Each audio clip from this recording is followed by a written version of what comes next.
But yeah, let's go into the list then, mate. Like, start with the aforementioned Pete Doherty. So I briefly had one of these guitars. It's an Epiphone Coronet, and like uh they were basically Epiphone were like an independent company until 1957, and Gibson bought Epiphone out. They just, well, they bought them, I think, because they were their competition. And they bought them. Yeah, they bought them out, but they carried on producing certain Epiphone branded guitars that were basically as good as Gibson guitars. They were made at the same factory in Kalamazoo, Michigan. And the one Pete's playing there, I can tell. For some reason, I've got a feeling that like that's a 1966 model, but it's definitely a 1963 or later model, because if you look at the headstock, that's called a batwing headstock. And before 1963, they used to have a like a headstock with three tuners on each side.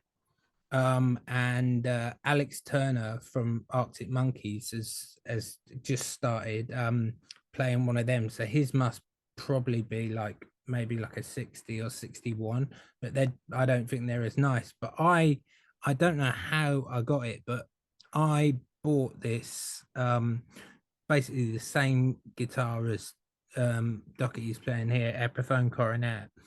I bought one on eBay with my student loan, and I bought it from America for, I think I got it for about 340 quid. And then, but then on top of that, I had to pay import tax and shipping. So it probably cost me about 500 quid in total. But it wasn't in great condition, but like in probably good condition, in the condition that his is in, considering like the lifestyle he's led. His is in good condition. It's probably, regardless, if it wasn't, it's worth more because it's his guitar. But that guitar on its own would probably be worth about 6 grand, like on the vintage market.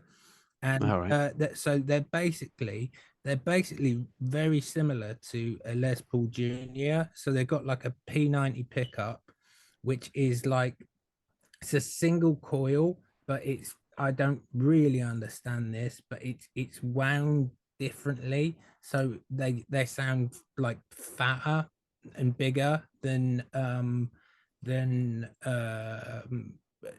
like the type of single coil pickup you get on like a Stratocaster or something.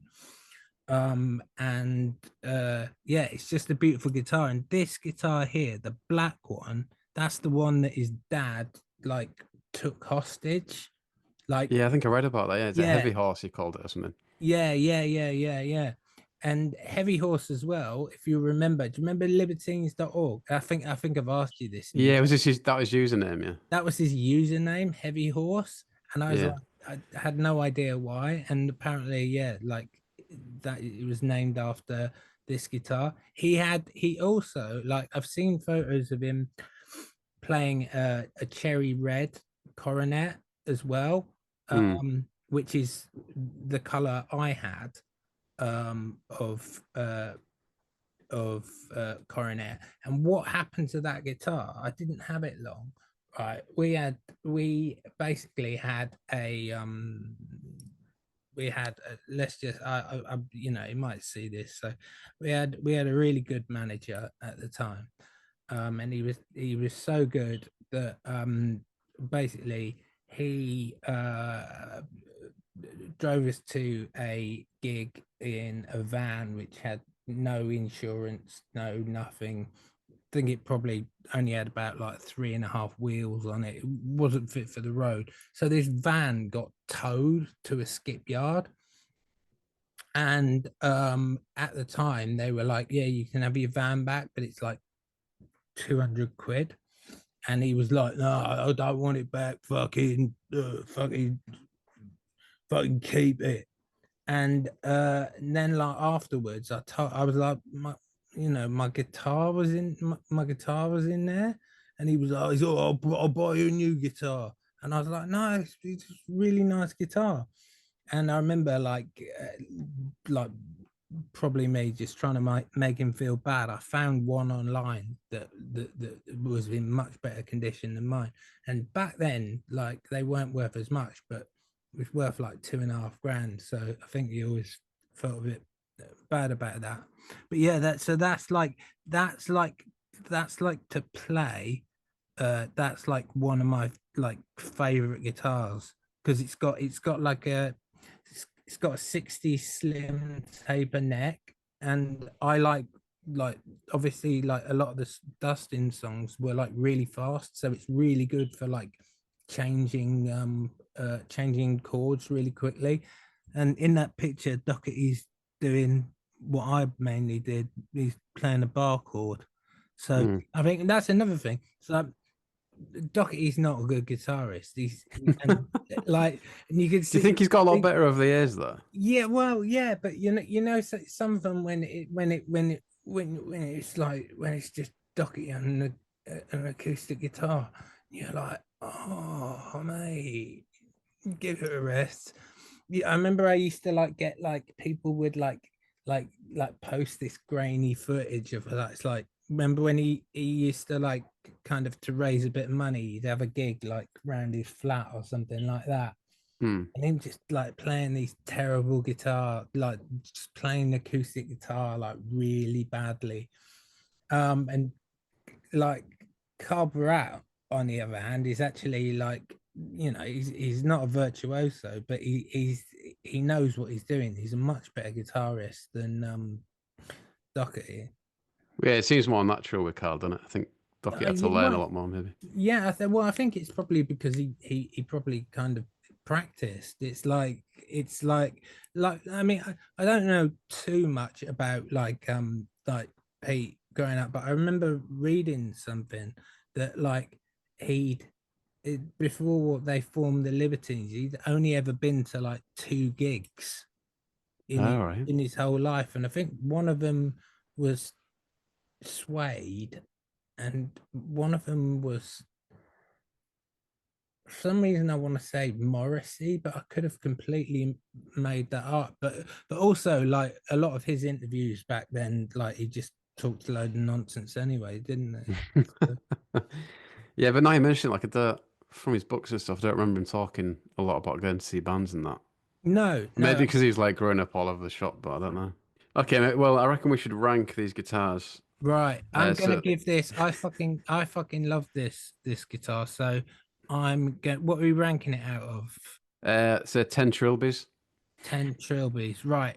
This gets. I'd give this a solid 8.5 trilbies. Okay, Yeah. solid start then. Let's have a look who we've got next. All right. Okay, So mate, yeah, second one, Carburat. right, yeah. So Carburet. So this is the Gibson Melody Maker, which is the same guitar that I bought, that I used for the majority of Dustin's. My one was a slightly different shape. So in, I think it was like in 1966, for some reason they changed the shape. And if you ever look at a picture of Joan Jett, I had the shape she had, and it kind of looks more like a fish. It's not as aesthetically pleasing, but these are the guitars I was saying. They're like, I think that they look cool as fuck. They really do look cool as fuck. But because, as I mentioned before, they were like entry level student guitars, basically for like kids to learn on, basically. Before, like now, like you've got like loads of guitars mass produced in China. You can buy like an electric guitar for about 60 quid. Back then, like you know this was like the cheapest like um Gibson you could buy, and it would come in a like basically a reinforced cardboard case that you carry it around in. And like from everything I've done, and from like when I've heard him play it's unplugged, he's got the original pickups in, and these pickups weren't designed to be played on stage, so they're like really low output. I've like I think they're like so if okay, so if a humbucker output is like 11, I think it's 11 ohms, or about that. These are about like 3.5, so it's Okay. like they're like really quiet and like not at all dynamic. So the one I got out of this, the previous owner had stuck 2 of these humbuckers in, sounded really great. But yeah, so he's always like stuck with this like original, do you know what I mean, this original guitar with the original pickups. On this one, I think if I zoom in, yeah, so if on that one, I don't know when he did that, but he's changed the tailpiece. So the original tailpiece was like a wraparound tailpiece, and it like affected intonation on the guitar. So he's put like a different tailpiece, but apart from that, it's like all original. And I bet good money that that's a 1964 model, just looking at it. But again, it's like I'm really surprised that both him and Pete have kept these guitars in such good condition, because like the amount of guitars that, like, you know, we kind of accidentally broke, or at least fucked up quite a lot. You know, it's not a low number, you know, got through quite a lot of guitars. But yeah, actually, and then when so he obviously realizes the limitations of this guitar, but he, you know, for since Libertines got back together and everything, like he uses this guitar because it's like his signature guitar. But when he had that band, the Jackals, he played a Gibson SG with humbuckers, which is like a proper guitar, if you know what I mean. Like it's, you know, the kind of guitar somebody in a band would play. But you know, like lots of people like have played Gibson melody makers. Like I know like Bob Marley, like I've seen photos of Bob Marley playing one. I've seen photos of Ronnie Wood playing one, but nobody really like an unmodified melody maker. Nobody really would ever have it as that, like their main go-to guitar. And as far as I know, they neither of them use any pedals, because I remember I was going to ask you that, yeah. yeah, quite early on, I remember like kind of getting up near the stage and kind of like looking and thinking, oh, they got to have at least something. And no, both of them just had tuners, like just both had like a Boss tuner pedal, and that was it. And I mean, you were there at the gigs. Like, do you think it hampered them, or do you think it like lent itself well to the sound? I don't know. I don't know. I mean, it's like I listened to Up the Bracket like the other day for like the first time in a good few years. And it really struck me. It's like there's certain albums you listen to, and you're like, okay, this is this type of album, and it's been recorded over like a number of sessions, and it's been like, it's like if you listen to like either of the first 2 Oasis albums, I think they were like recorded in like multiple studios and like that would kind of go in and like, you know, it's like a very different sounding album to, whereas like up the bracket, which is what we did with the Dustin's album, but that wasn't really through choice, that was through necessity. It's kind of like, it's like you go into a recording studio, basically live there for like 3-4 weeks, and you record an album. And so it's kind of got this like cohesive sound like throughout the album, if you know what I mean. And but live, I mean, I always used to get the impression, like at Libertines gigs, that like they were like playing to nobody. Like it would be a pretty like shit gig. It wasn't so much about like the, I mean, not the performance, but it wasn't so much about like what it actually like sounded like. Because I mean, like half the time, like Doherty especially, it would be like singing into the side of the microphone, and like, you know, you couldn't, you know, like missing his cues and then doing all this bollocks. So you know, that's like, I haven't seen them like since they got back together this time. I know we were talking about it on the DMs, and you were saying apparently John Hassel's like the he's the main guy now dancing. Well, he makes the most of his opportunities now, yeah. Mm, mm. But it's in, yeah, I think it would be useful now for him to like use some pedals, I reckon. It does sound a bit, Yeah, I definitely. don't Like know. especially like you know, like if they wanted like like the most recent album, if they wanted that to sound anything like it does on record, they'd Mm, have to be using like pedals and stuff like that.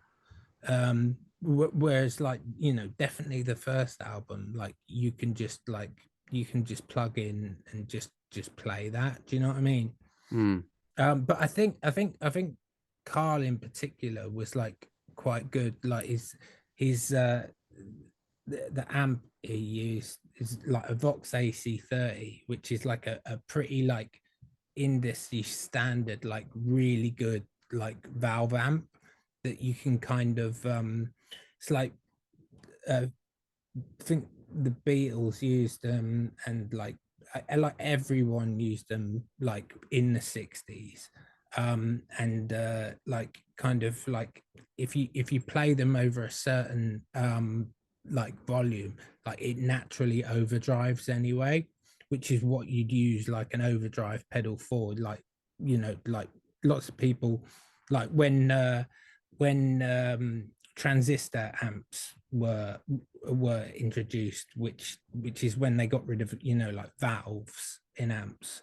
um like the drive, they'd have like a drive setting on, but it was fake, because the valves weren't actually being driven. Do you know what I mean? They weren't being overdriven. So and then that's what a lot of like overdrive pedals are for. So, you know, you don't have to play as loud, but you can still get that slightly distorted sound. But okay. you know, probably talking a load of bollocks. No, it's interesting. Yeah, yeah. I mean, it must be like a conscious philosophy of the band not to use them, but it's quite Mm. interesting. Isn't it? I think it would add some at these days, but Yeah, I'm pretty. Look, I'll just add one thing though. Like I'm pretty sure, like, you know, because I know like from like the original like incarnation of the Libertines, when they had fucking, what's his name, Mr. Russ Cox on right, yeah, drums, yeah. and they were like a skiffle band, and then they had that manager, and we like, what's her name, like Banny, Banny. Banny, yeah. Mm, And uh and basically like the Strokes came out, and they were like, okay, we're gonna kind of change direction and just try and get in that way.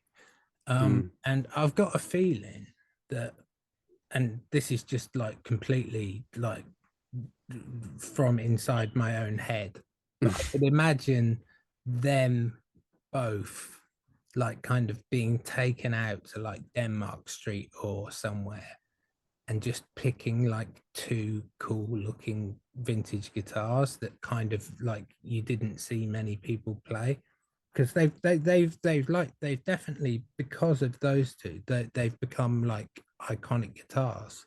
I mean, They were, yeah, like more like an acoustic band before, weren't they?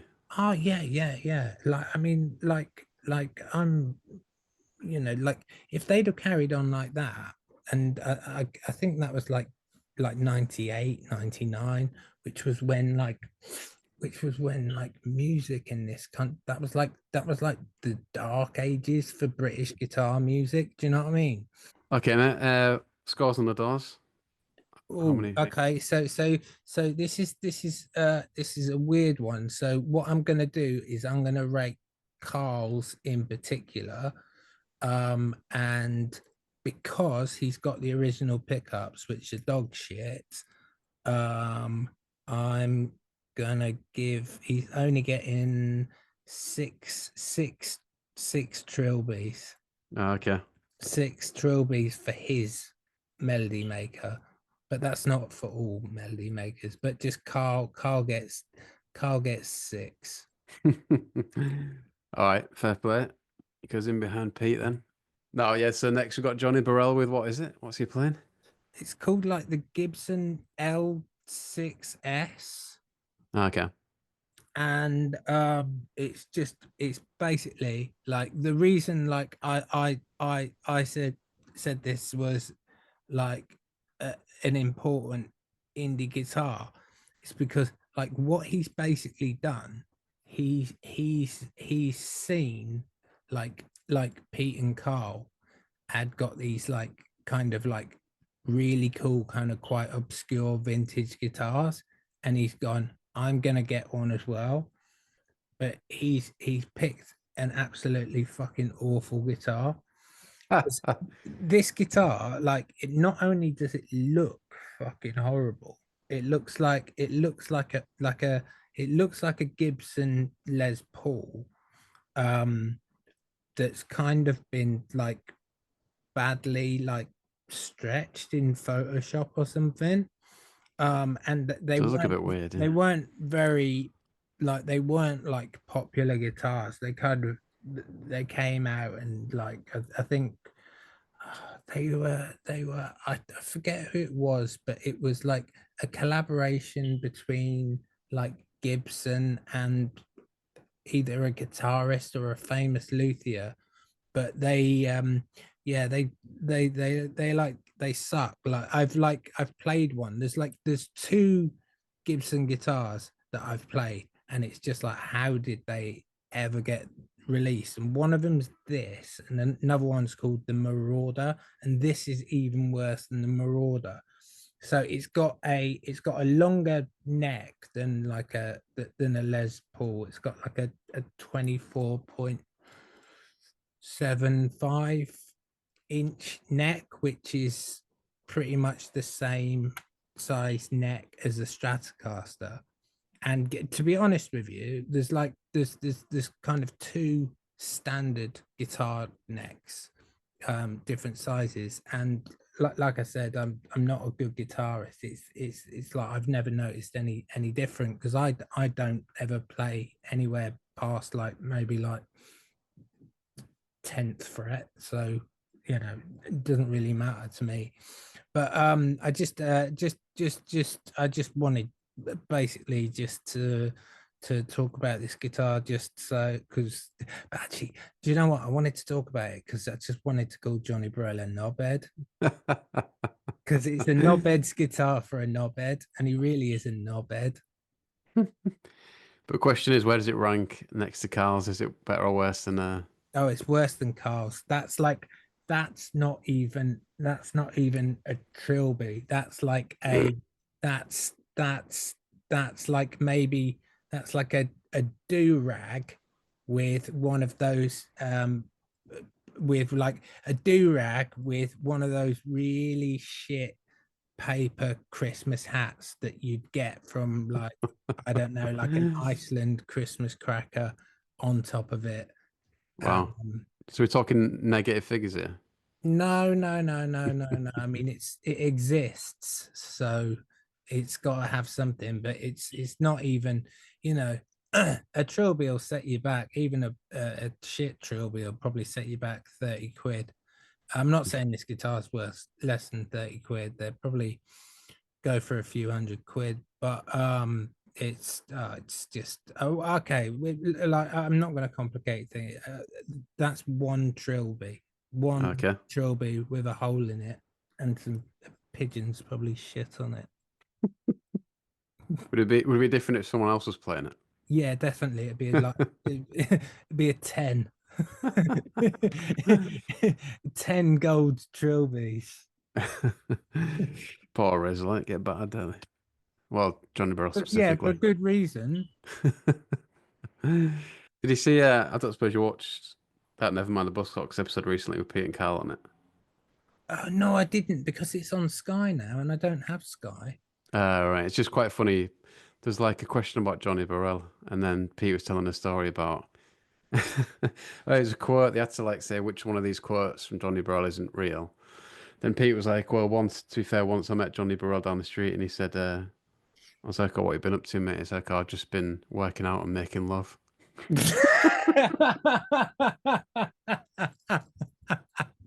Like dead serious. Too funny. I remember as well, right? There's the funniest thing. There was this kebab shop in Camden, right, called Marathon, and it was open till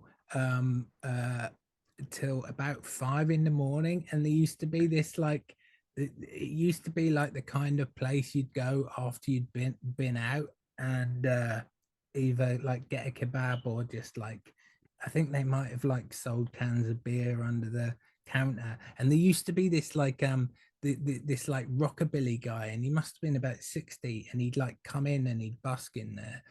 But I remember she played me like, she was like, oh, you got to listen to this song like Johnny Burrell's written, and he'd written this song called Marathon about this marathon kebab shop, and it was fucking terrible. But it was like, everything he does is like dead serious. So it's like you're singing a dead serious song about a kebab shop. So now So we got the Jack White, yeah. yeah, so this is called, it's called I think it's called a Valco Airline guitar. And he basically, like, I remember reading an interview with him, and he said like when they decided they were just gonna wear red and white, he was like, okay, I'm gonna have to get like a red and white guitar. And he saw this guitar and he thought it was really cool, but they're made of like perspex. Yeah, So it looks like a toy guitar or something. yeah, okay, and it basically is a toy guitar, because they were made for, there's like a department store chain in America called, like, I don't know if they still exist, called Montgomery Ward, and like they had these guitars made specifically to sell in department stores, so they weren't even like bought from music stores.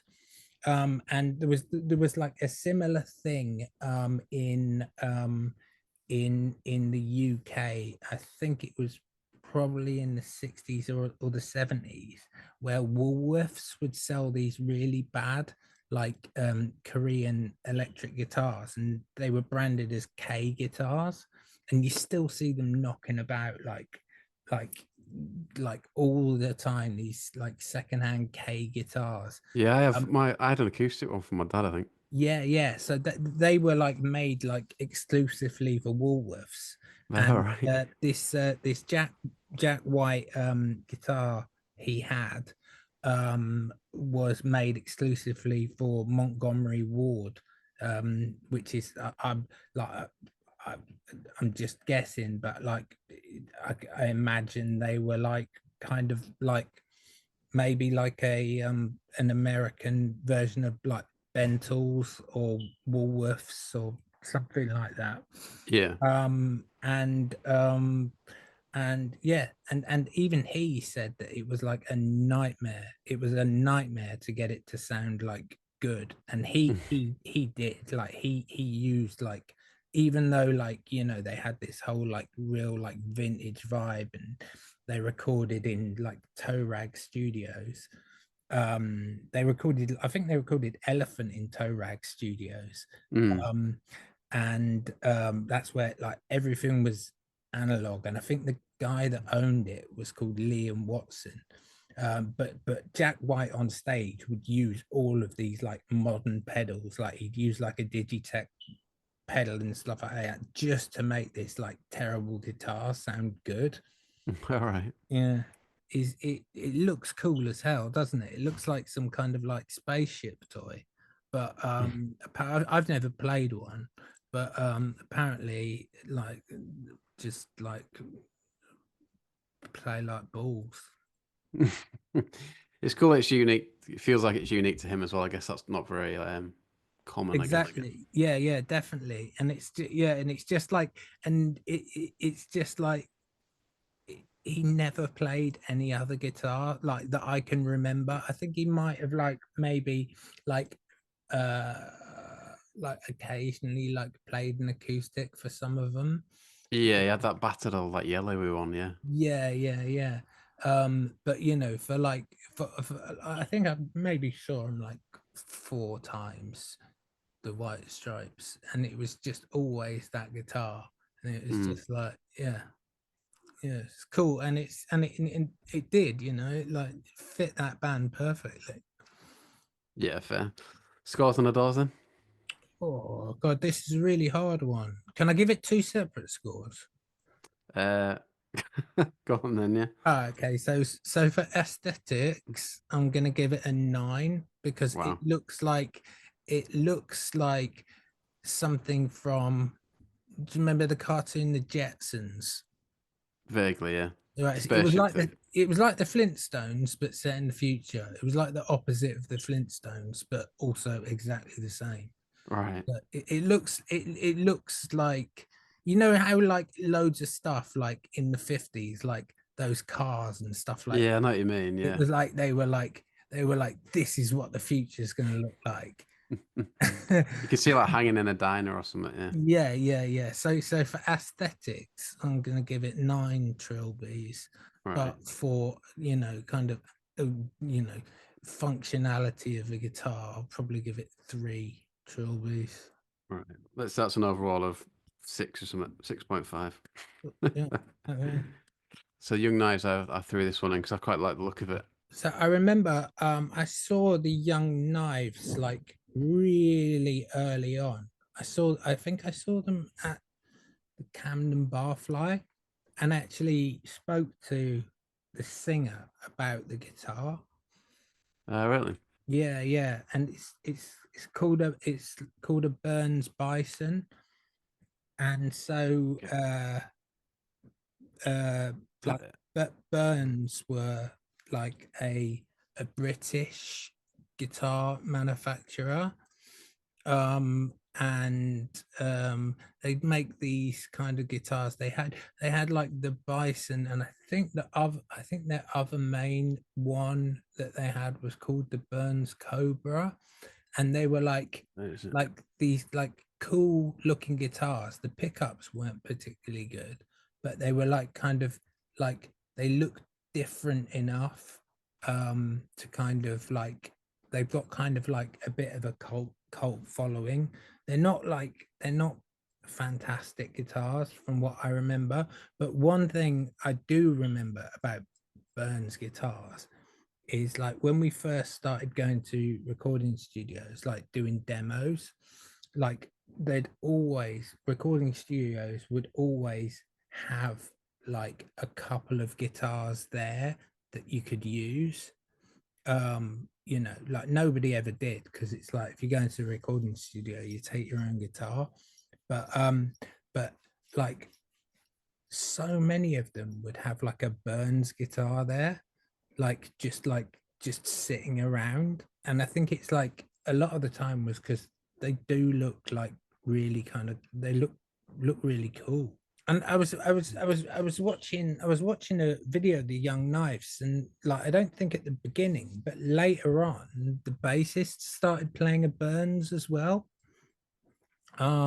Is he playing it on this? Is that like the shape of it there? Yeah. That's a Burns as well. Okay. Yeah. So they're both playing Burns. So I wonder like whether or not like Burns had like done a little deal with him, because I can't remember what year Young Knives came out. I'm gonna guess probably around like what, 2003, would you say? Yeah, I didn't even research, so I should know that. But yeah, around that time, I think. Right. And so in 2004, I know this, like Burns had stopped producing like guitars, so you could only like buy them secondhand.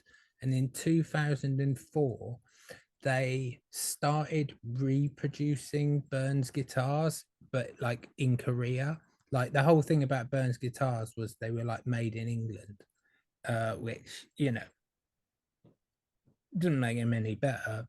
But they started making in 2004.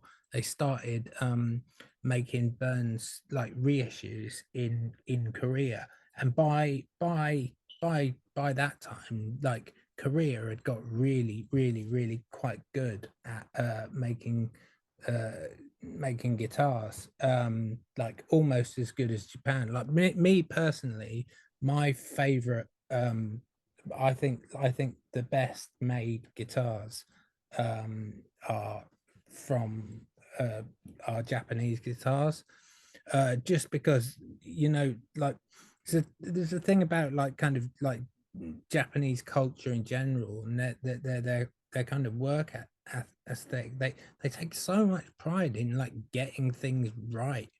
Do you know what I mean? Getting things perfect. And so it's like I've had like quite a lot of Japanese guitars where you like, this is just flawless. It's like it's so good. Whereas like Gibson now, um uh Gibson guitars now like come under like a lot of criticism, because like the quality control on them's like really bad. So it's like a lot of people like make who are working in the factory like making them don't really give a fuck. But just because of the whole Japanese mentality, it's like if it's your job to make a guitar, like you're gonna make that guitar absolutely perfect. Do you know what I mean? Mm. And so, you know, kind of like Korean guitars are like almost as good as Japanese made guitars. Okay. Now, the reason I'm talking about that is because I wonder if this was after 2004 when they reissued all of the Burns guitars, they might have done a sneaky little deal with the Young Knives, to be like, okay, we want you both like front and center playing Burns guitars because we're starting to sell them again. But you know, Okay. again, that's just a guess. No, I might be able to ask him that at some point. Um, wait, what are you giving it rating wise? Ooh, that's. Do you know what? Like this one in particular, because I fucking love the color. I'm gonna give this. I'm gonna give this 8 trilbies. Oh, wow, okay. Yeah, because this is one of my favorite colors. Does look cool, doesn't it? Yeah. I'm not sure about the shape, but it's No, just quite yeah, interesting. But yeah, yeah. And actually, like at a recording studio, and I'd take one off the wall, and like kind of like, you know, I'd never like put it on a strap, but I'd take one off the wall and kind of sit down with it, and it's so, you know, it's like not particularly comfortable. yeah. Yeah, so that's a Gibson ES 335, Okay. which is. So there's the ES 330 and the ES 335, and I think one of them has got a wooden block down the middle, so it's not fully acoustic, and one of them hasn't. I could have got that completely wrong, but that's an ES 335, And like, I'm pretty sure he started playing this guitar when Johnny Marr was in the cribs, Right. because before Johnny Marr was in the cribs, I know he used to play a Fender Jaguar, or a Fender Mustang. He'd play either a Jaguar or a Mustang, and the Jaguar he played, I believe, was the Kurt Cobain model, which is it's got like twin humbucker pickups instead of Jaguar pickups. Because like, The Jag Stang. That's something else. no, that's like, so that the Jag Stang's the guitar Kurt Cobain created, Right. which is a cross between a Mustang and a Jaguar. Okay. Which it's like one of my least favorite guitars ever. I think they're horrible. um, Fair. but so basically, like, the Johnny Marr's like always used. He's used like other guitars as well, but like his signature guitar is like the Fender Jaguar. He's actually got his own like series, like now his own signature guitar of Fender Jaguars. They're like really popular amongst guitarists.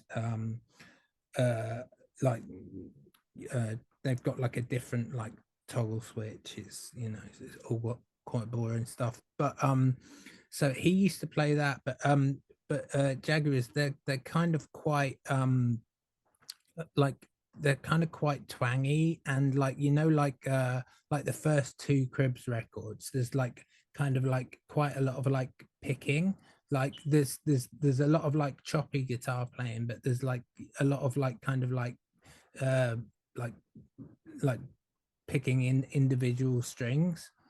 And so something like a Mustang or a Jaguar is like really good for that, because they're kind of uh quite, the pickups are kind of quite shrill sounding.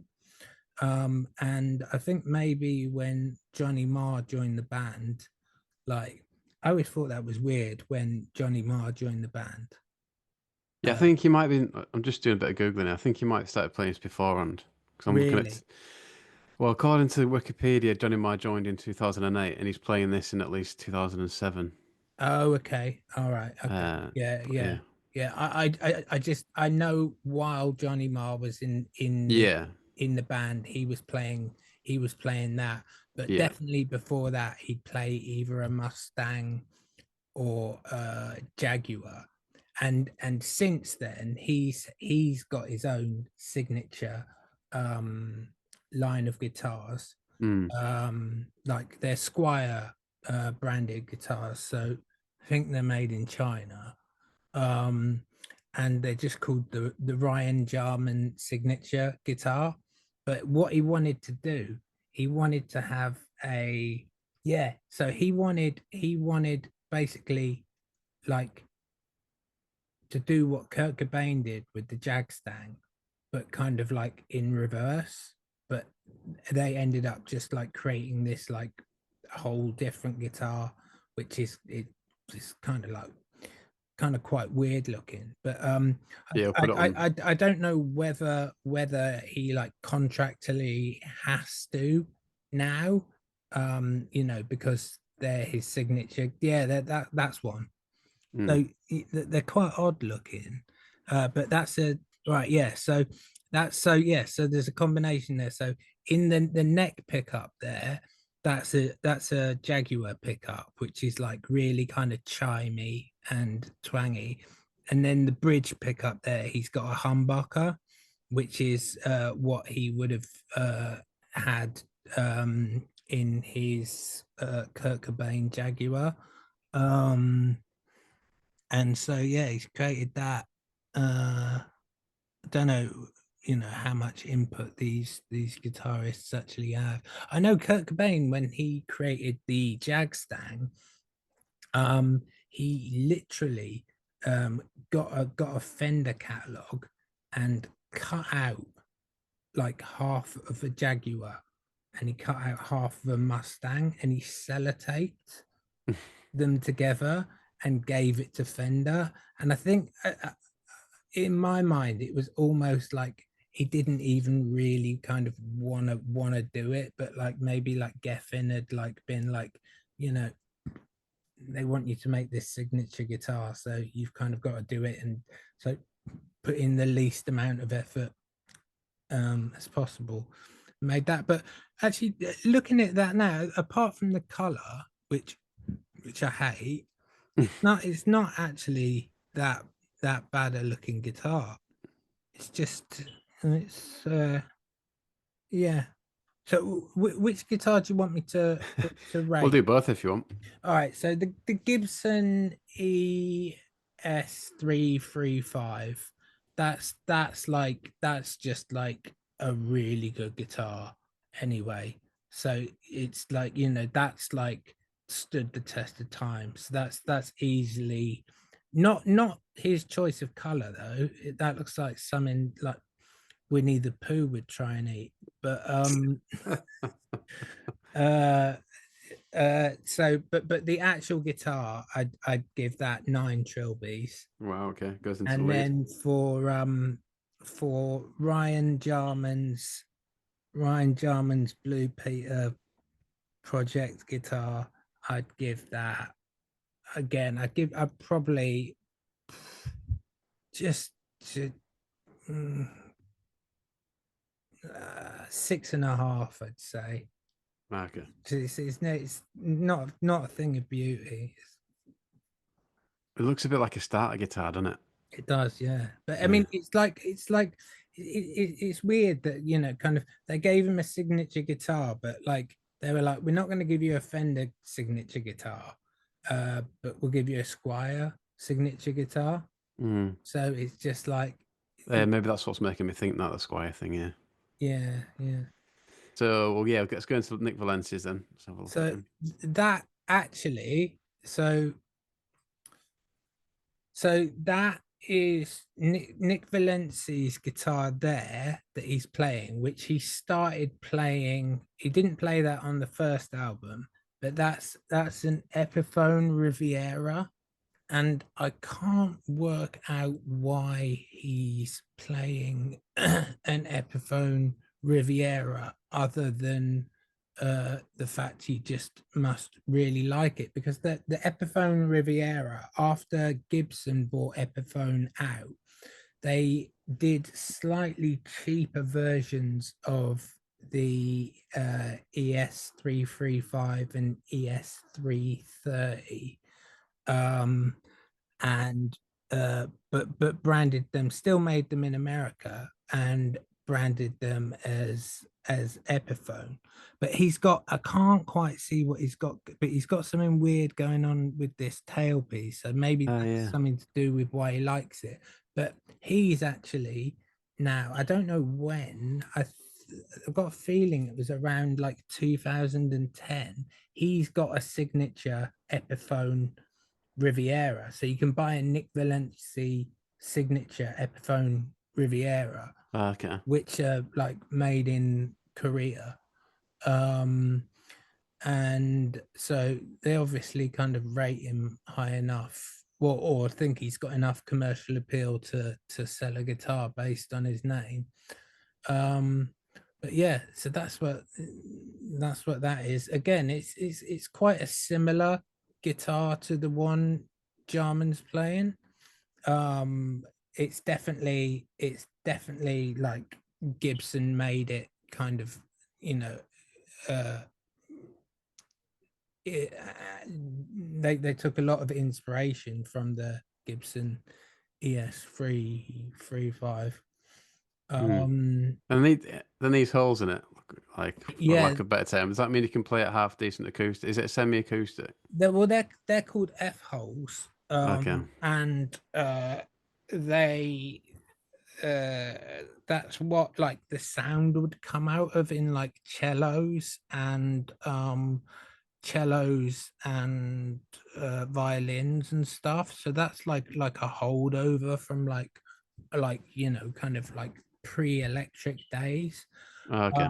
And yeah, so the F holes, not not only does it mean that like you can sit down and I've actually got a photo because I had a very similar guitar to one of this. One of the first guitars I ever got when I was like 15. It was called an Epiphone Dot. And it was cherry red, and I got it because it looked a bit like Noel Gallagher's guitar. And yeah, so you could sit that, so sitting down like playing would be like significantly louder than playing an unplugged guitar, but also it's got something to do with the sound of when it's plugged in, because like like the pickups like resonate in the body of the guitar, so there's like a lot of like different arguments about like what the best wood is for like an electric guitar, and the F holes kind of create a different sound because they allow some of that vibration out, if that makes any sense. Okay. That's interesting. Yeah, but they also look cool. Dave Grohl's got like a signature, and the body's shaped on that, but he's got like these stupid like kind of like thunderbolt shaped holes. What he's playing there is he's playing a Les Paul uh TV special uh double cut. No, single cut. Yeah, that's a Okay. Les Paul. Yeah, Les Paul. A Les Paul. Yeah, yeah, yeah, yeah, yeah. That's a Les Paul special, single cut in TV yellow. Okay, great. But let's just rank the initial one then. Mm. What are you giving that out of 10? The Riviera, I'd give that because they are good guitars. I'd give that 8 trilbies. Staying on the Strokes then. A Mm-hmm. classic of the genre, Albert Hammond Jr. Can't really go too wrong with that guitar, I guess. No, Stratocaster. yeah. So see this was the thing. It was just like I think everyone like my first guitar I ever got was from Argos, and it was a Stratocaster shaped guitar. And it's like whenever you saw like a drawing of a guitar, it would always be a Stratocaster. And I always used to think Stratocasters were really, really like boring, like guitars, like just because everyone had a Stratocaster, or like a copy of a Stratocaster. And then the Strokes came out, and suddenly, like me being like an impressionable teenager, just thought everything that they did and played was like infinitely cool. And that whole him like playing his putting the strap up like high, that like I remember there was a time when we'd be going up and down the country, like playing with. I always refused to like wear my strap high like that, but like every like band we'd have like supporting us in some like little town, they'd all come up with their fucking like guitars just like under their necks, like so high. And but that like I the weird thing about this is like, and I don't know whether it was because I knew that like they had a bit of money like growing up, but I always assumed that this thing about Stratocasters is like, okay, so Fender like generally like the best like vintage guitars are considered like generally like late 1950s uh guitars by both Gibson and Epiphone. And like I was like thinking of why this was, and I think it was partly because like an electric guitar was more of a niche thing, so like less were produced, so they were made better. But also with Gibson in 1965, sorry, with Fender in 1965, they were sold to CBS, which is like a multimedia uh, conglomerate. I think it must be the same CBS as like CBS television, I think. And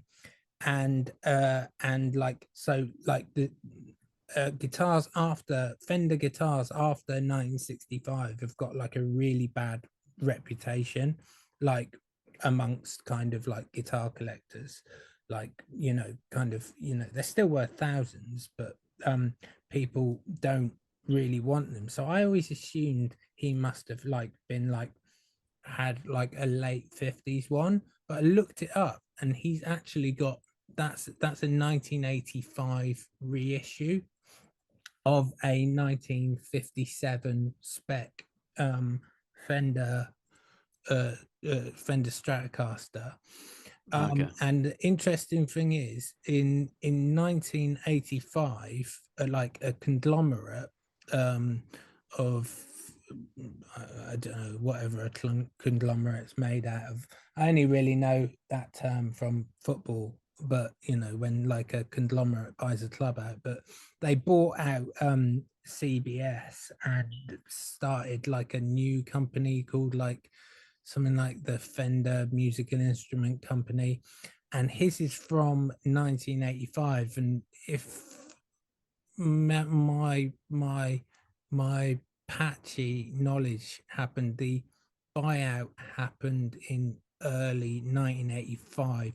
So I'd guess that that is a guitar made after the CBS period, which means it's actually a lot better, because he's like if you look, he's like that's been his main guitar like for the whole time. So he just must, you know, just must really like that guitar. But yeah, he's like one of the few modern guitar players, I'd say, that like has actually pulled off playing a Fender Stratocaster, made it look cool. Yeah. Man, definitely iconic, I reckon. Yeah. Um, what are you saying score wise? Oh, I mean, like for Fender Stratocaster, it's like it's like it's not interesting, but it's the that shape of guitar, you know, kind of whichever company has made it is the best selling electric guitar of all time. So I mean, it's got to be 9 trilbies for Fair that. play. Yeah. Yeah, there's some because that looks like it's got quite a thick body. Like some of them look a bit rubbish and thin. Yeah, yeah, yeah, Yeah. yeah, yeah. All right, cool. Well, we'll do one more because then we've got a nice round figure of 10. So we'll go Brilliant. to Paul Banks. Right. Um, I mean, there'll be people in the comments maybe, Yeah. people that we've missed loads Yeah, out, yeah. but I'll say I should have said this at the beginning. Like all of the stuff I'm saying is probably like slightly off, and any years I'm giving you, like, you know, take it with a pinch of salt, you know, because no, yeah, it's all good. Yeah, I just think, yeah, oh, I wonder if there's some people that we're missing out, but I can't think of any outstanding ones. no, no. But So what's this one with Paul Banks? so that's just like that's a standard black Gibson Les Paul custom. Okay. But like when like the more I was looking at it, I'm pretty sure he's like swapped these pickups out. So it wouldn't surprise me if he swapped the pickups out. But interesting thing like about like Paul Banks, like as a guitar player anyway, played like played this, which is like a kind of like I really hate Gibson Les Pauls. Like I stand by I think I said this to someone when I was about 19. I said like nobody you'd want to hang out with, like no famous guitarist you'd want to hang out with ever played a Gibson Les Paul as their main guitar. Do you know what I mean? It was like when I just think of Gibson Les Pauls, I think of people like Jimmy Page and like Brian Slash. I May. mean, I'd probably want to hang out with Slash, but just so I could tell people I'd hang out with Slash and people like James Dean Bradfield from Manic Street Preachers, who always seemed like he was in that band by accident. Like it was like you had these like you had like a couple of like kind of like self-harming like trans-dressing goths, and then like James Dean Bradfield who looked like a postman who'd been forced to wear eyeliner. Um, but yeah, so uh just like a standard Les Paul custom, but he actually, and I don't know, it might have been the second album, but he switched to playing a Fender Jaguar live, because the Fender Jaguar's got like a tremolo system on it, so for when you want to kind of like bend the notes, like when Okay. you want to wah.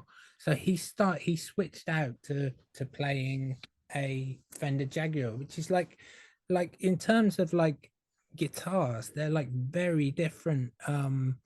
They're very different, like both looking and sounding guitars. So if you Google Paul Banks Fender Jaguar, you'll probably see a picture of him. I think he's playing one of these when I went to see him recently. Yeah.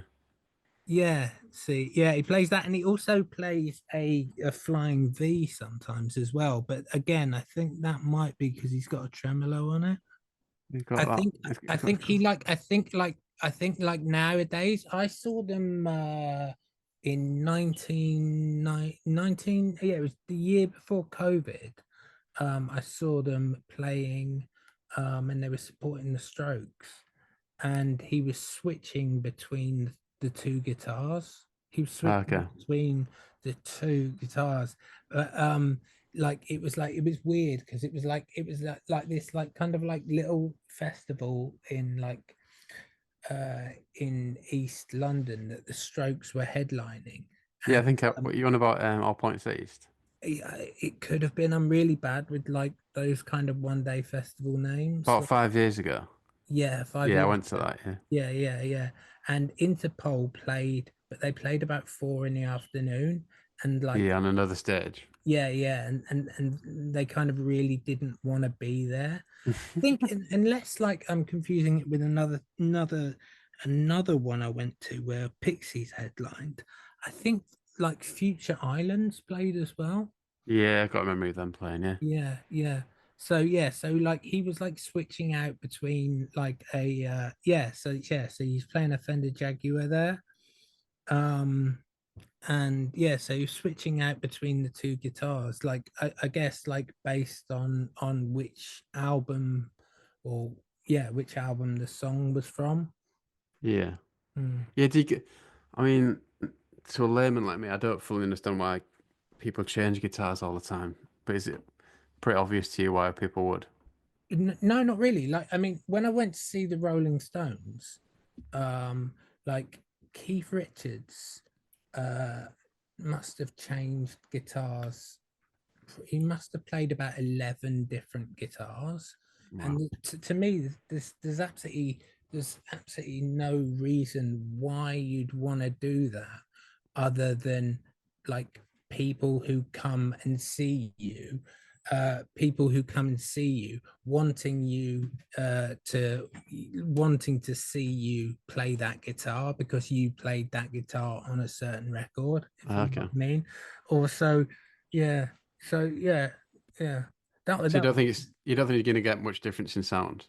I mean, yeah, you will, but like to someone like me who just basically um plugged my guitar in and then just like like over like just turn the overdrive up so much that you couldn't hear any mistakes I was making.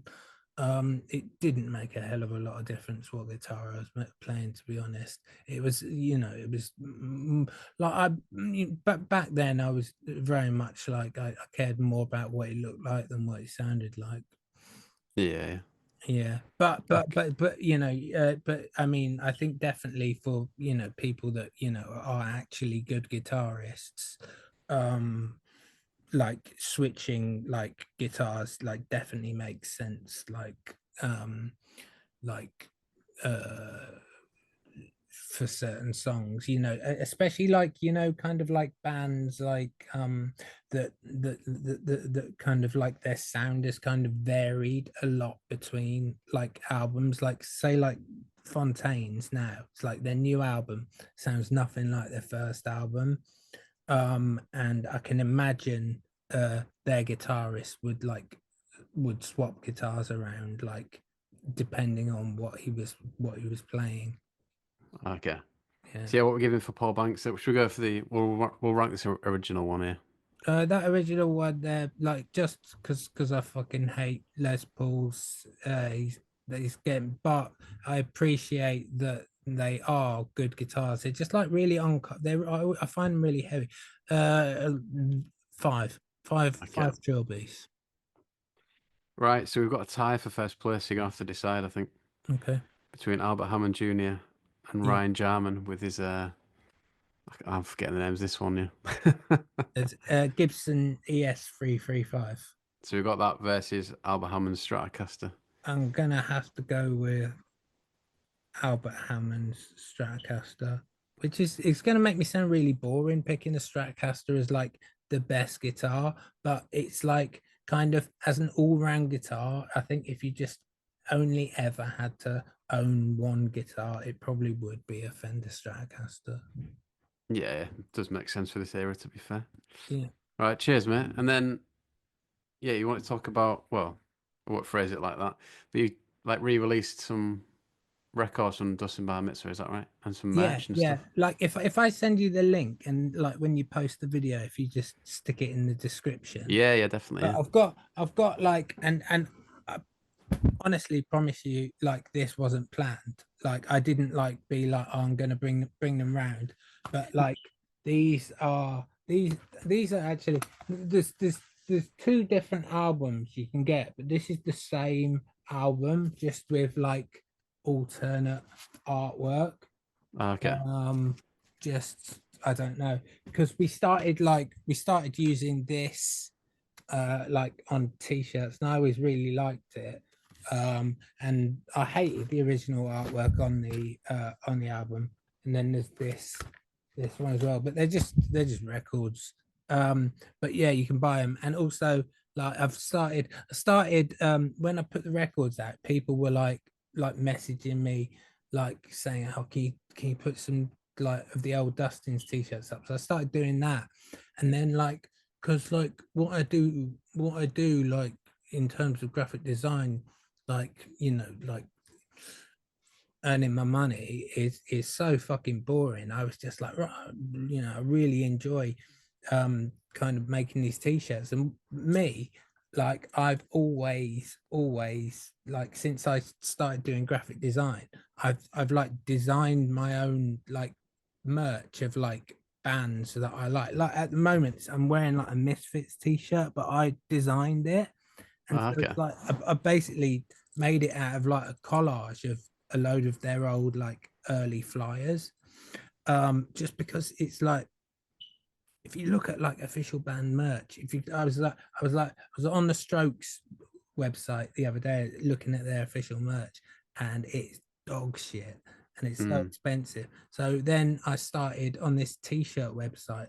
I just started like fucking like just making like merch for like loads of bands that I thought had really shit like official merch. Like I've obviously not like I don't know, like trying to boot. I'm not copying anyone's merch. I'm just like making better merch than they are, at about half the price. So actually, by the time this video goes live, that I might have been completely shut down by that, because I I received a cease and desist from Oasis All right. for for uh, a design I made of one of their t-shirts, which was like just like a photograph and then the set list at Nebworth. Okay. Yeah, and I got an email saying stop doing that. I was just like, all right then. I hadn't actually. No, that's a lie. I'd sold one Oasis t-shirt, but weirdly enough, I've sold a fuckload of Cortinas t-shirts, and the only reason I put Cortinas t-shirts on there was because somebody I know was like my nephew really likes the Cortinas. Can you like do this t-shirt because you can't buy any good Cortinas merch? So All I right. put it up there, and I've like sold a fuckload of them. So Yes. and as well, like to me, New Year's Eve, never enjoyed it. But if you celebrate New Year's Eve and you're looking forward to it, then I wish you a happy New Year's Eve, and all of your friends and family. I wish everyone a happy New Year's Eve except Johnny Burrell. I hope you get salmonella, Johnny Burrell. Don't like you. I think you're a knob. We'll see if that makes the cut, but yeah, fair play. Oh, please keep that in. I think we can. I think salmonella's mild enough. Yeah, all right then. Yeah, I could have said something really I horrible. was wondering what you're going to say. I was like, oh No, god. no, no. Just a bit of salmonella. Just keep him sat on the toilet for a couple of days.